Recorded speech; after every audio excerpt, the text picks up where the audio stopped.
Vous avez peut-être déjà entendu ce terme, la déshérence. En matière d'assurance vie, on parle de contrat en déshérence lorsque le capital du contrat n'a été ni versé ni réclamé par ses bénéficiaires à son échéance ou après le décès de son titulaire.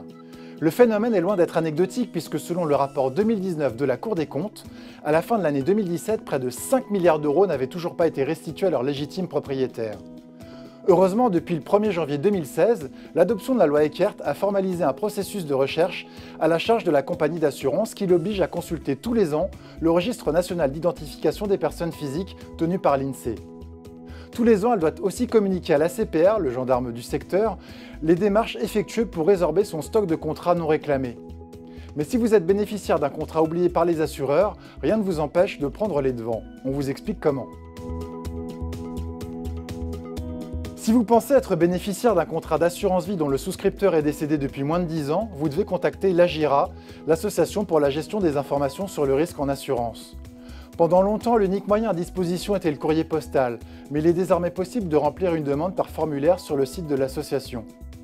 Votre demande doit obligatoirement comporter le nom, prénom et adresse du ou des bénéficiaires du contrat, ainsi que le nom, prénom, date de naissance et de décès du titulaire du contrat. Il vous faudra également joindre une copie de son acte de décès. Si le dossier est complet, l'AGIRA vous adressera un accusé de réception et interrogera les assureurs de la place. Ces derniers ont un mois pour vous répondre si vous êtes effectivement le bénéficiaire d'un contrat souscrit auprès de l'un d'entre eux. Il faut savoir qu'un contrat d'assurance vie est clôturé et son solde transféré à la Caisse des dépôts lorsque son titulaire n'a pas été retrouvé après 10 ans. Si vous pensez être bénéficiaire d'un contrat dont le souscripteur est décédé depuis plus de 10 ans, il vous faudra contacter directement le service dédié au contrat en déshérence de la Caisse des dépôts. Il s'agit du service Cyclades créé à l'initiative de la loi Eckert. Ouvert en 2017, ce service accessible par Internet permet de savoir si la caisse détient de l'argent qui vous appartient. Mais autant vous prévenir qu'il va falloir vous armer de patience. De l'aveu même de la Cour des comptes, l'outil pourrait être largement perfectible.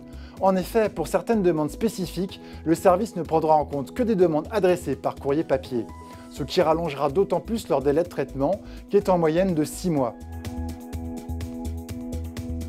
L'assurance vie n'est malheureusement pas la seule concernée par le phénomène de la déshérence. Les comptes bancaires ou les livrets à oublier représentent également une manne importante dans les comptes de la Caisse des dépôts.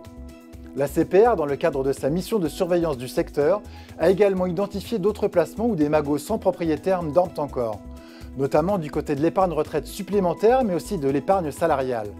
Il est encore difficile d'avoir des chiffres précis, mais on parle de plusieurs milliards d'euros. Affaire à suivre donc.